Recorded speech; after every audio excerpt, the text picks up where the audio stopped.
제목 나누사. 창세기 1장 4절. 그 빛이 하나님의 보시기에 좋았더라. 하나님이 빛과 어두움을 나누사.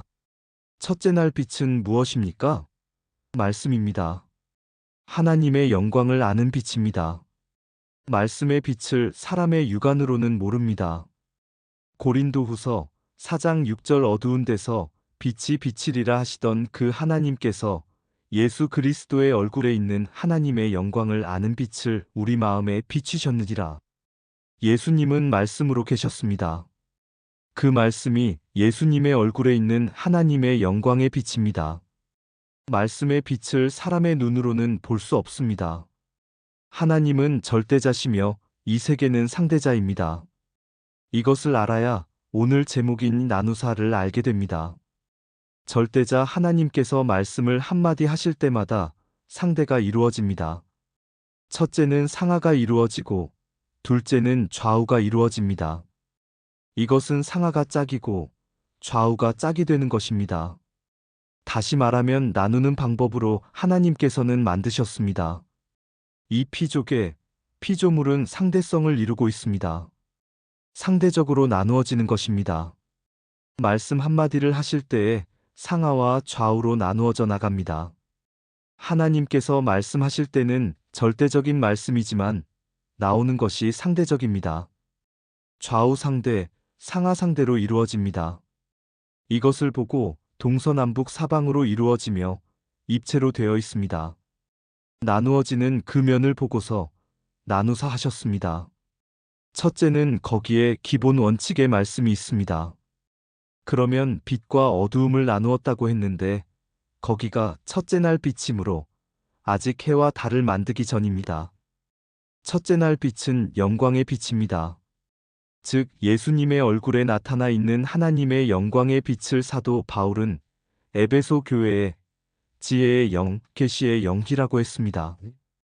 바로 믿는 자들에게 지혜의 영과 계시의 영을 부어주시니 그 영을 받을 때는 빛이지만 그렇지 않은 사람은 어두움입니다. 에베소서 1장 17절. 우리 주 예수 그리스도의 하나님, 영광의 아버지께서 지혜와 계시의 정신을 너희에게 주사 하나님을 알게 하시고 지혜와 계시의 정신을 주사 하나님을 알게 하십니다. 보혜사 계시의 영 혹은 정신이라고 합니다. 사람들은 정신이 따로 있고 영이 따로 있다고 하지만 성경 전체를 종합하여 결론을 내리면 혼이나 정신이나 영이나 같은 것입니다. 그것을 종합하여 영혼이라 하며 혼이라고도 하고 정신이라고도 합니다. 성경적으로 볼 때 결론이 내려지는 것입니다. 성경 전체를 종합하여 보면 정신이 영이요, 혼이 영혼입니다. 곧 사람의 영은 영혼이라고 하고 짐승의 혼은 각혼이라고 하고 하나님의 영은 성령이라고 하고 귀신과 마귀의 영을 악의 영, 즉 악령이라고 합니다. 계시의 정신과 지혜의 정신 옆에 삼자난회주의 해석에는 영이라고 해석하였습니다. 그래서 구약 성경에는 혼이 떠났더라, 기도하니 혼이 들어가더라고 하였습니다. 혼이 바로 영혼입니다. 성경상으로 보면 하나님이 심령을 지었습니다. 스가랴 12장 1절. 이스라엘에 관한 여호와의 말씀의 경고라. 여호와 곧 하늘을 펴시며 땅의 터를 세우시며 사람 안에 심령을 지으신 자가 가라사대 마음과 영을 지었습니다. 마음이 따로 있고 영이 따로 있다고 하면 됩니다. 마음으로 믿어 의에 이르고 입으로 시인하여 구원에 이르게 됩니다. 로마서 10장 10절. 사람이 마음으로 믿어 의에 이르고 입으로 시인하여 구원에 이르느니라. 하나님께서도 우리 마음에 하나님의 일치한 마음을 주신다고 하였습니다. 그 다음에 하나님의 새 신과 새 영을, 즉 신령을 부어주어서 인간들의 육신에 굳은 마음을 부드러운 마음으로 만들어주시며 이 성경과 일치한 마음을 주고 율법을 지켜 행하게 하여 주십니다. 에스겔 11장 19절. 내가 그들에게 일치한 마음을 주고 그 속에 새 신을 주며 그 몸에서 굳은 마음을 제하고 부드러운 마음을 주어서 에베소서 1장 17절의 말씀대로 계시의 영과 지혜의 영을 받아야 하나님을 알게 되며 하나님을 아는 자리로 들어가는 것입니다. 빛을 아는 자리로 들어가는 것입니다. 하나님의 영은 빛이십니다. 하나님의 말씀이 곧 빛이십니다. 빛과 어두움을 나누었다 하는 말씀은 바로 빛의 면과 어두운 면을 나누었다는 것입니다. 말씀으로 사람을 지었다고 하였으나 사람 자체가 빛은 아니고 곧 어두움입니다. 어두움과 빛을 갈라놓았다, 곧 나누었다, 그런 장면입니다. 골로새서 1장 9절 이로써 우리도 듣던 날부터 너희를 위하여 기도하기를 그치지 아니하고 구하노니 너희로 하여금 모든 신령한 지혜와 총명의 하나님의 뜻을 아는 것으로 채우게 하시고 채워주시는 능력의 말씀이 곧 빛이 되고 채움을 받는 사람은 흙덩어리와 같으니 바로 어두움입니다. 빛과 어두움을 나누는 장면부터 시작하셨습니다. 즉, 모든 만물의 생명력을 바로 기본 요소로 원료로 만들었습니다. 이렇게 말하면 가장 이해하기가 쉬울 것입니다. 그러면 사람들의 영부터 만들었습니다. 영과 육을 비교하면 영은 곧 빛이 되는 것이요, 육은 어두움이 되는 것입니다. 또 사람의 손바닥을 하나 놓고도 손바닥은 음이고 손등은 양입니다. 양이란 곧 빛입니다. 사람 얼굴도 오른쪽은 양이요, 왼쪽은 음이라고 합니다. 사람 머리와 턱을 놓고 볼 때 머리는 빛이요, 턱은 어두움입니다. 얼굴은 빛이고 양이며 뒷머리는 어두움이고 음입니다. 그와 같이 사람 하나도 어두움과 빛이 짝이 되어 있습니다. 그런 원리를 말하고 있는 것입니다. 창세기 1장 4절 그 빛이 하나님의 보시기에 좋았더라. 하나님이 지금 그리스도의 얼굴에 하나님의 영광의 빛을 보시고 좋아하셨습니다. 할렐루야! 이것을 알려면 요한복음과 요한일서를 잘 알아야 합니다. 요한복음 1장 1절 태초에 말씀이 계시니라. 이 말씀이 하나님과 함께 계셨으니 이 말씀은 곧 하나님이시니라. 태초에 누가 계셨습니까? 말씀이 계셨습니다. 그 말씀이 곧 하나님이십니다. 그러면 예수님께서 오셔서 너희들이 왜 하나님을 보여달라고 하느냐, 나를 보았으면 하나님을 보았느니라. 요한복음 14장 9절 예수께서 가라사대 빌립아 내가 이렇게 오래 너희와 함께 있으되 내가 나를 알지 못하느냐, 나를 본 자는 아버지를 보았거늘 어찌하여 아버지를 보이라 하느냐. 요한복음 1장 14절 말씀이 육신이 되어 우리 가운데 거하심에 우리가 그 영광을 보니 아버지의 독생자의 영광이요 은혜와 진리가 충만하더라. 말씀이 무엇이 되어 왔습니까? 말씀이 육신이 되어 왔으니 그분이 예수님이십니다. 그래서 예수님을 가리켜서 저는 다음과 같이 이야기합니다. 그 육신을 입고 오신 것은 말씀의 보따리요 비밀입니다. 기도 주여, 말씀의 비밀을 가지고 오셨으니 그 가슴의 비밀을 다 알려주옵소서. 요한복음 1장 2절 그가 태초에 하나님과 함께 계셨고 3절 만물이 그로 말미암아 지은 바 되었으니 지은 것이 하나도 그가 없이는 된 것이 없느니라. 만물이 예수 없이는 지은 바 된 것이 없다고 하셨습니다. 그가는 누구입니까? 예수님, 즉 말씀을 가리킨 것입니다. 영광의 빛을 가리킨 것입니다. 그 빛이, 영광의 말씀의 빛이 누구에게 비추어졌습니까? 피조물인 삼라만상이 예수님으로 말미암아 지은 바 되었으니 그가 없이는 된 것이 없느니라. 여기까지 엮어서 볼 때 예수님을 빛이라고 했구나 하고 알게 됩니다. 예수님 이외에 지은 바 된 사람은 다 어두움입니다. 그래서 빛과 어두움을 나누는데 하나님이 빛을 보시기에 참 좋았더라. 우리들을 빛이라고도 합니다만 우리는 빛이라기보다는 우리는 빛을 받아 반사하는 반사작용이 되어야 합니다. 빛이 세상에 왔으되 어두움이 빛을 모른다고 하였습니다. 그 빛이 예수 그리스도이시죠. 예수님께서 너희는 세상의 빛이라 하는 말씀이 있는데 우리는 세상의 빛이라. 빛이 세상에 들어왔는데 빛을 사람들이 몰라보았습니다. 어두움이 빛을 몰라보고 어두움을 더 사랑하였습니다.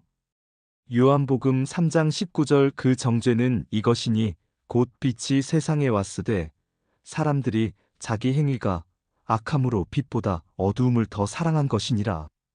땅의 것을 좋아하고 위의 것을 좋아하지 않기 때문에 빛을 싫어하는 것입니다. 골로새서 3장 2절 위의 것을 생각하고 땅의 것을 생각지 말라. 요한복음 1장 4절 그 안에 생명이 있었으니 이 생명은 사람들의 빛이라.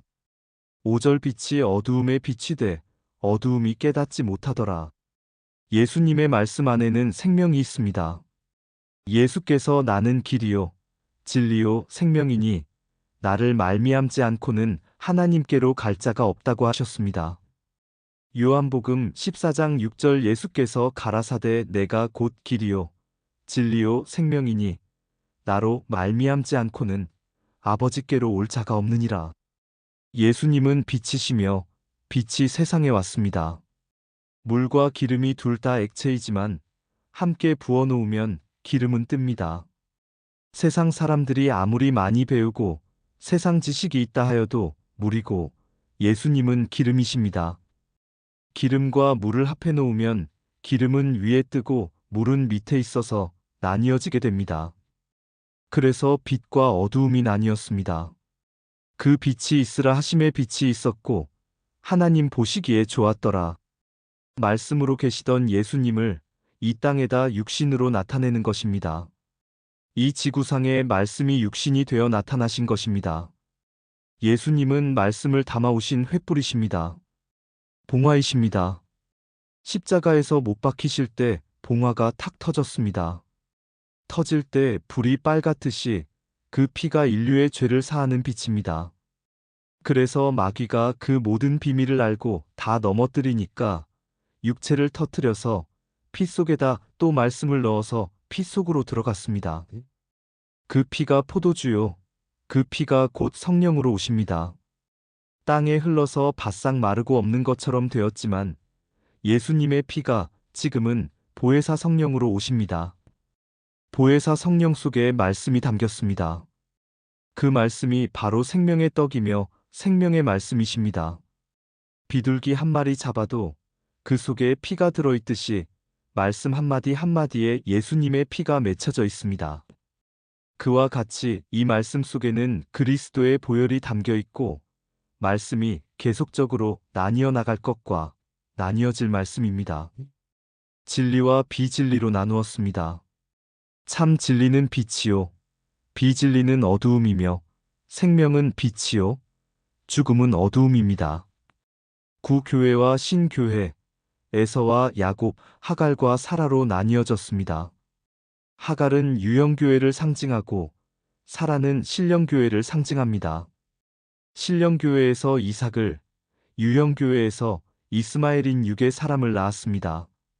그 당시에 성령을 따라 낳은 자를 핍박한 것 같이 이 마지막 때도 성령을 받은 사람을 성령을 안 받은 사람 하갈 계통, 즉 이스마엘 계통이 핍박을 합니다. 갈라디아서 4장 28절 형제들아 너희는 이삭과 같이 약속의 자녀라. 29절 그러나 그때에 육체를 따라 난 자가 성령을 따라 난 자를 핍박한 것 같이 이제도 그러하도다. 우리들은 이삭과 같이 성령을 받아서 믿음으로 난 약속의 자녀입니다. 이삭도 하나님께서 낳게 한 그 아들이니 곧 약속의 아들입니다. 약속은 곧 성령이지요. 그때에 육체를 따라 난 자가 누구입니까? 이스마엘입니다. 이스마엘은 약속이나 성령을 따라 난 것이 아니라 육체의 정욕을 따라 난 자입니다. 이스마엘이 언약을 따라 난 이삭을 핍박한 것 같이 이제도 역시 성령 받아서 믿는 사람을 육적으로, 교리적으로, 법대로 믿는 자들이 핍박을 합니다. 하나님께서 말씀하실 때는 빛이요. 받아들이는 자리는 빛이 나타나는 영광입니다. 빛이 이루어지는 자리까지는 빛이요. 아직까지 말씀을 듣지 아니한 곳은 어두움입니다. 첫째 날 말씀으로 시작한 여기까지가 빛이요. 아직까지 말씀으로 이루어지지 않은 그 세계를 저녁이라고 합니다. 저녁은 어두움입니다. 동력 하늘에 아침에는 해가 떠오르고 빛이 납니다. 아직까지 말씀을 하지 않는 곳에는 저녁입니다. 저녁이 되고 밤이 깊어지면 다음에는 아침이 되는 첫째 날입니다. 여기가 첫째 빛이요. 다음에 남아있는 모든 과제는 아직까지는 저녁입니다. 그것도 또 계속입니다. 또 이루어진 것까지가 아침입니다. 이것이 계속해서 첫째 날, 둘째 날로 엮어나갑니다만 조목조목 다루니까 첫째 날이 되는 것입니다. 결국은 마지막 주님이 재림하신 이후에 천년 세계가 지난 후에 그 다음에 새 하늘과 새 땅이 왔을 때는 영원한 세계이니까 영원한 빛입니다. 영원한 세계는 영원한 빛의 세계입니다. 그렇게 통일되는 것입니다. 에베소서 1장 10절 하늘에 있는 것이나 땅에 있는 것이 다 그리스도 안에서 통일되게 하려 하심이라.